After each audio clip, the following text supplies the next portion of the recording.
Doctor صاحب یہ جو ہمارا اختلاف رائے کی بجائے ہم مخالفت کے راستے کو اپنا لیتے ہیں اور برداشت کا جو سبق اسلام ہمیں دیتا ہے ہم اس پہ عمل نہیں کر رہے، اس کی کیا وجہ؟ بہت خوبصورت سوال ہے، اور میں ہمیشہ اپنے والد کی مثال دیتی ہوں کہ وہ مجھے ہمیشہ ایک نصیحت کرتے تھے کہ بیٹا اختلاف کو مخالفت نہیں بنانا، اور وہ خود بھی بہت زیادہ اس بات کے ماہر تھے، کانفلکٹ ریزولوشن کے، بڑے مختلف الخیال لوگوں کو اکٹھا کرتے تھے، اور ہماری جماعت بھی اسی کے اوپر ہم شائستگی کے ساتھ، یعنی اختلاف تو زندگی کا حسن ہے نا، ہمیں حضور نبی کریم صلی اللہ علیہ وسلم کے صحابہ کرام میں بھی وہ اختلاف ملتا ہے، لیکن جیسے مختلف پھول ہوتے ہیں گلدستے میں تو وہ مختلف رنگ ان کے حسن کو بڑھاتے ہیں، لیکن جب اس کو مخالفت بنا دیا جائے اور اس کو بلا وجہ اعتراض،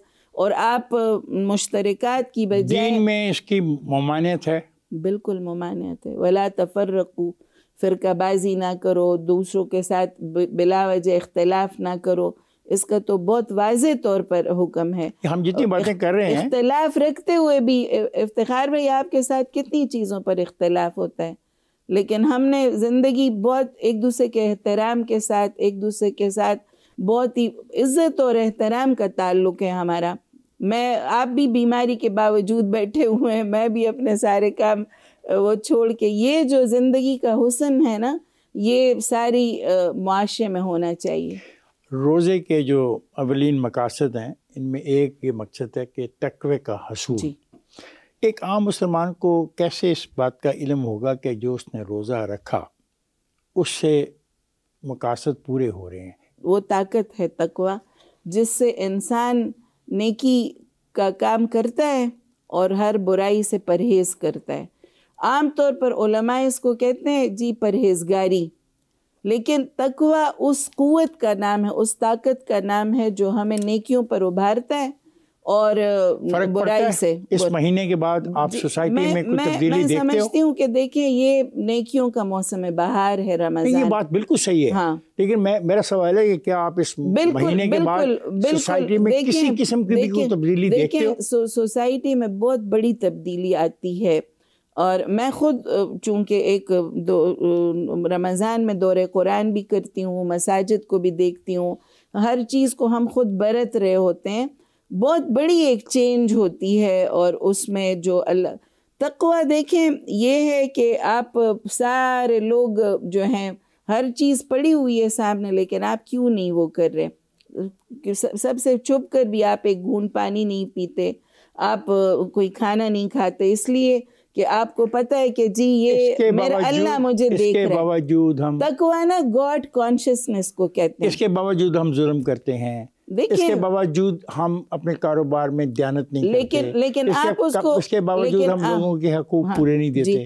آپ اس کو ڈینائی نہیں کر سکتے۔ مثلا میں دیکھتا ہوں کہ لوگ نمازیں پڑھتے ہیں، ابھی جمعے کو ہم دیکھتے ہیں کہ تمام سڑکوں پہ نماز ہو رہی ہوتی ہے اور ماتھوں پہ محراب ہوتی ہے۔ کیا نماز صرف ماتھے پہ محراب کا نام ہے، یا وہ نماز سے ہمیں کچھ سیکھنا بھی ہے اور سوسائٹی کو کچھ دینا بھی ہے؟ یہ سوال کا بھی جواب ہے۔ جی بہت خوبصورت یہ سوال ہے کہ جو سوسائٹی ہے نا، اور عبادت جو ہے، عبادت صرف نماز اور روزے کی ظاہری شکل کا نام نہیں ہے، عبادت جو ہے غلامی کا نام ہے، کہ اللہ تعالیٰ کے جو بھی حکم ہے اور جس وقت ہے اور جس جگہ ہے اس غلامی کو انسان سر انجام دے۔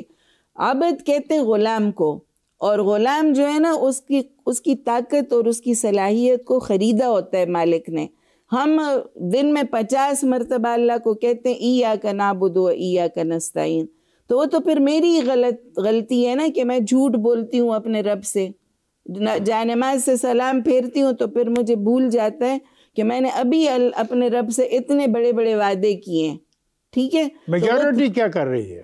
تو میجورٹی اس عہد کو توڑتی ہے، اس عہد کو دوبارہ باندھنے میں ہم نے ایک دوسرے کو ہیلپ کرنی ہے، ہم نے ایک دوسرے کا ساتھ دینا ہے۔ ڈاکٹر صاحب مجھے یہ بتائیں کہ جو محاسبہ نفس کی بات کی جاتی ہے، یہ بتائیں کہ سیلف اکاؤنٹیبلٹی میں کیا رکاوٹیں آپ محسوس کرتے ہو، اور ایک آدمی اس کی پریکٹس کیسے کر سکتا ہے؟ بہت کہتے ہیں نا حاسبوا قبل ان تحاسبوا، کہ اپنا احتساب کرو اس سے پہلے کہ اللہ تمہارا حساب کرے. اس نے اس اکاؤنٹیبلٹی کو، اس کو جب انسان یاد رکھتا ہے نا اپنی موت کو، اب کہ بس میں نے نا یہ ایک عام سا، اس دن بھی میں کسی سے بات کر رہی تھی کہ دیکھیں 100 سال پہلے بھی مجھے کوئی نہیں جانتا تھا، ہے نا، اور 100 سال بعد بھی کوئی نہیں جانے گا مجھے. یہ اتنی سی جو لائف سپیم ہے، بس اس کے اندر ہی ہمیں اپنے رب کو راضی کرنا ہے. اور وہ جو لامتنائی زندگی ہے اس کا اگر فکر کریں گے نا تو ہی ہمارے، کہتے ہیں فکر آخرت وہ لگام ہے جو انسان کو سیدھی راستے پر لگاتی ہے، وہ چابک ہے. اور وہی انسان کو کہ میں نے اپنے رب کے پاس حاضر ہونا ہے اور میں نے اس کا حساب دینا ہے. ہم ابھی بھی جو باتیں کر رہے ہیں، یہ ہمارے دائیں بائیں جو فرشتے بیٹھے ہوئے ہیں اسے لکھ رہے ہیں ہمارے کرامن کاتبین. جو بھی لوگ اس احساس کے ساتھ زندگی گزارتے ہیں کہ میرا رب مجھے دیکھ رہا ہے، میرا ہر چیز میری نوٹ ہو رہی ہے اور میں نے اس کی اکاؤنٹیبلٹی دینی ہے، میں نے اس کا حساب دینا ہے، تو جو لوگ بھی اپنا یہ والا احتساب کرتے ہیں روزانہ رات کو سوتے ہوئے، دن کے کسی بھی کام کرتے ہوئے، اللہ انہیں ہمیشہ اپنے راستے پر چلاتا ہے. ڈاکٹر صاحب ہمیں بریک لینی پڑتی ہے، میں بریک پہ جا رہا ہوں. ہم جا رہے ہیں بریک پر، جائے گا نہیں، ہمارے ساتھ رہیے.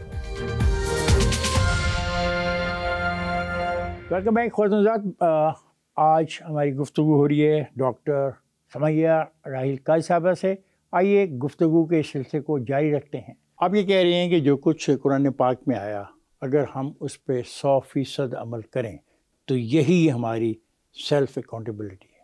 دیکھیں قرآن کریم کو نا ہم نے ایک بس مقدس کتاب سمجھ کے، اور میں نے یہ نہیں کہا. نہیں، آپ نے نہیں کہا، میں ویسے ہی ایک بات کر رہی ہوں کہ اس کو ہم نے ایک قرآن کریم کو ایک مقدس کتاب سمجھ کے ہمارے معاشرے میں ہم نے سب سے اونچے طاق پر اسے رکھ کر اپنی زندگیوں سے بھی بس نکال دیا ہے اونچا کر کے.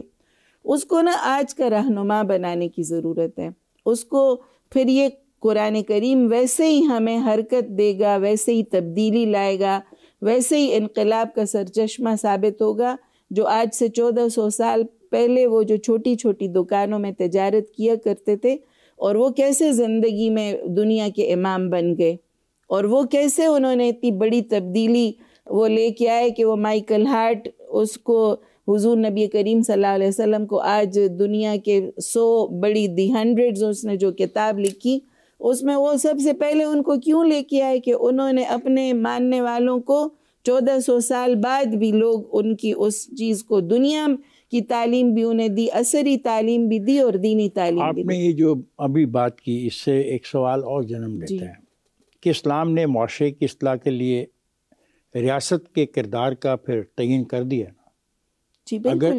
یہ ہے تو کیا 10 ایسی ہدایات ہیں جن پہ اگر عمل کیا جائے تو ریاست بہتر شکل اختیار کر سکتی ہے آج کی ریاست کی؟ جی آپ جو 10 باتیں کہہ رہے ہیں تو جو 10 کمانڈمنٹس ہیں، ہے نا، جو تورات میں بھی ہیں اور بنی اسرائیل، سورہ بنی اسرائیل میں اس کا بڑا تذکرہ ہے کہ آپ اللہ کے ساتھ کسی کو شریک نہ کریں، آپ والدین کے ساتھ حسن سلوک کریں، آپ معاشرے کے جو غریب لوگ ہیں ان کا یعنی زکوٰۃ کا ذکر ہے، نماز کا ذکر ہے، یتیموں کے حقوق کا ذکر ہے، اور اسی طرح سے انصاف کا ذکر ہے، جھوٹی گواہی نہ دینے کا ذکر ہے، مرد اور عورت کے جو تعلقات ہیں ان کی حد بندی بتائی گئی ہے کہ آپ لوگوں نے ان باؤنڈریز کو کراس نہیں کرنا. یہ سارے وہ ہدایات ہیں جن کے اوپر اگر ہم عمل کریں گے تو قرآن کریم بہت واضح ہدایات دیتا ہے. اللہ فرماتے وَلَقَدْ يَسَّرْنَا الْقُرْآنَ لِلذِّكْرِ فَهَلْ مِن مُدَّكِرٍ کہ اللہ نے اس قرآن کریم کو بہت زیادہ آسان بنایا ہے. تم میں کوئی ہے جو اس سے سبق حاصل کر لے، اس سے نصیحت حاصل کر لے؟ تو یہ رمضان جو ہے نا جی، یہ جشن نزول قرآن کا مہینہ ہے، ٹھیک ہے، اور جشن نزول قرآن کا مہینہ ہے. اور اللہ نے کہا کہ میں نے یہ روزے اس لیے فرض کیے لِتُكَبِّرُوا اللَّهَ عَلَى مَا هَدَاكُمْ وَلَعَلَّكُمْ تَشْكُرُونَ کہ تم اس جو نعمت ملی ہے قرآن کریم کی، اس کے اوپر، اس ہدایت کے اوپر تم اللہ کی کبریائی کا اظہار کرو اور تاکہ تم شکر گزاری کرو، جو آپ نے بھی شکر گزاری کی بھی. یہ قرآن کریم کی شکر گزاری کا مہینہ ہے جو ہم روزے رکھتے ہیں.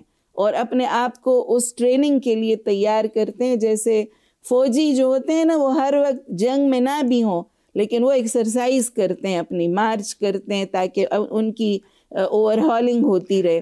یہ روزہ اوور ہالنگ کراتا ہے ہمارا پورا مہینہ, کہ ہم جو سال کے باقی جو 11 مہینے اس میں ہم اپنا اس روزے کی اس ایکسرسائز کا فائدہ اٹھا سکیں. ڈاکٹر صاحب, حلال کی کمائی اور حرام کی کمائی کے بارے میں دین کیا کہتا ہے؟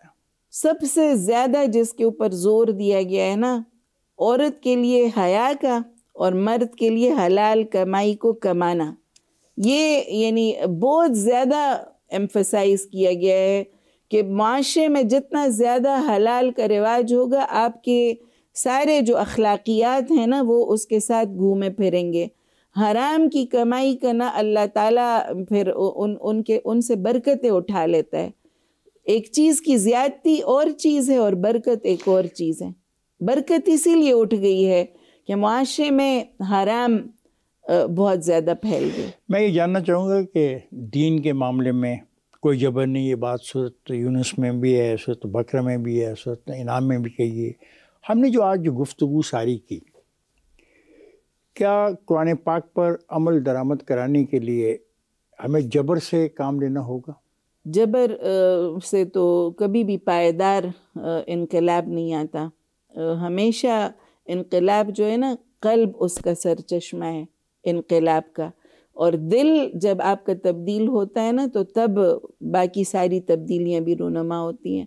اس لیے اس رمضان میں اللہ سے ایک دل مانگتے ہیں کہ اللہ تعالیٰ اس دل کو جو ہارٹ ٹو ہارٹ ریلیشن شپ, میں کہتی ہوں حضور نبی کریم صلی اللہ علیہ وسلم جتنے مہربان تھے اقلیتوں کے لیے, اور جتنے زیادہ انہوں نے ہمیں اس مہربانی کی تلقین کی ہے, تو جو بھی اسلام کے اوپر عمل کرے گا وہ لوگوں کے بنیادی حقوق کی اور اس میں فیتھ جو ہے اور دین جو ہے وہ سب سے بنیادی حیثیت رکھتا ہے. وہ مقاصد الشریعہ 5 ہیں, اور اس میں سب سے پہلی جو شریعت کا مقصد ہے وہ لوگوں کے جو بھی دین ہے لوگوں کا, اپنے دین کی بھی حفاظت کرنا اور لوگوں کے دین کو بھی. جو بھی ایک آیت مجھے بڑی اچھی لگتی ہے کہ اللہ تعالیٰ فرماتے کہ تم ان کے جھوٹے خداؤں کو برا بھلا نہیں کہنا ورنہ یہ تمہارے سچے خدا کو بھی پھر برا بھلا کہیں گے. تو اس لیے ان کے حقوق کی حفاظت, ان کے گرجوں کی, ان کی مندروں کی, ان کی سب کی حفاظت اور ان کا احترام, یہ اسلام یعنی جو ذمیوں کے حقوق اور اقلیتوں کے حقوق, اور جماعت اسلامی تو انہیں اپنے پاکستانی بھائی بہنیں کر. جو یہ لنچنگ ہوئی ہے شروع, اس کے بارے میں آپ کیا کہتے ہو؟ میں کہتی ہوں انتہائی وحشی پن ہے لنچنگ. یہ سیالکوٹ کا جو واقعہ ہے, میں اس کے بارے میں پوچھوں کہ جو آپ نے فرمایا, جو آپ نے بتایا کہ دین ہمیں کیا ہدایت کرتا ہے, وحشت ہے, اور اس کا دین کے ساتھ کوئی تعلق نہیں ہے ان لوگوں کا جو کہ خود جج بن جاتے ہیں اور خود اپنے آپ کو جو موب جو مینٹلٹی ہے وہ اسلام کا طریقہ نہیں ہے. اسلام کورٹ سسٹم پر بیلیو کرتا ہے کہ عدالتیں فیصلہ کریں گی. آپ کو کسی کے اوپر اعتراض ہے تو آپ اسے عدالت کے حوالے کریں, آپ اسے پولیس کے حوالے کریں. تک جو پروٹیکشن ہے وہ ریاست کی ذمہ داری ہے, وہ ریاست کی بھی ذمہ داری ہے اور معاشرے کی بھی ذمہ داری ہے. اس میں ہم انسانوں کی ذمہ داری ہے کہ وہ اگر اس طرح کی کوئی موب مینٹلٹی کہیں ڈیولپ ہو رہی ہے تو اس میں لوگوں کو اور بڑوں کو اور ہر طرح کے لوگوں کو اس میں. اور مجھے بڑا اچھی طرح سے یاد ہے جو ادھر اچھرے میں ایک خاتون نے کوئی پرنٹ پہنا ہوا تھا اور پھر اس کے پیچھے ہو گئے تھے سارے لوگ, تو وہاں بہت اچھا ریاست نے بھی بہت اچھا کردار ادا کیا, لیکن وہاں کے لوگوں نے بھی بہت پروٹیکشن دی.